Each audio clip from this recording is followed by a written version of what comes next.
On January 28, 2025, President Trump announced a freeze on federal aid and grants. This unexpected move sent shockwaves across the country, leaving many wondering about the rationale behind it. The Trump administration argues that this measure aims to curb unnecessary spending and reduce the federal deficit. They claim that the current system is riddled with inefficiencies, with funds often misallocated or wasted.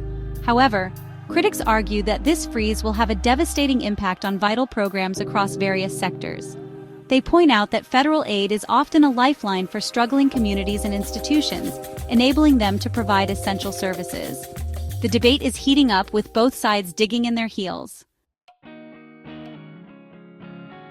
Karoline Leavitt, in her first press briefing as White House press secretary, faced a barrage of questions about the freeze. She defended the administration's decision, stating, "This is not about taking away from those in need. This is about being responsible stewards of taxpayer dollars."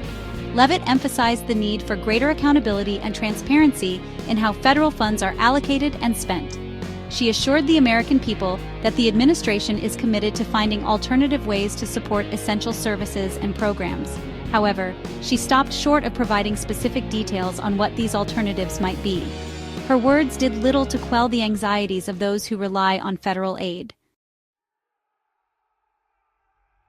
The impact of the freeze is already being felt across various sectors. In education, schools and universities are bracing for potential cuts to programs that support low-income students, special education, and research initiatives. Healthcare providers are concerned about the potential strain on hospitals and clinics that rely on federal funding to provide care to underserved communities. Infrastructure projects already facing a backlog are also likely to be affected, potentially delaying much-needed repairs and upgrades to roads, bridges, and public transportation. The freeze threatens to exacerbate existing inequalities and create new challenges for communities across the country. The long-term impact of President Trump's decision remains uncertain. While the administration insists that this is a temporary measure, critics fear that it could become a permanent fixture, leading to a significant downsizing of the federal government's role in providing essential services.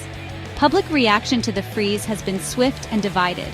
While some applaud the move as a necessary step towards fiscal responsibility, others are outraged, viewing it as an attack on vulnerable populations. As the debate continues, the nation watches anxiously, waiting to see how this decision will reshape the social and economic landscape.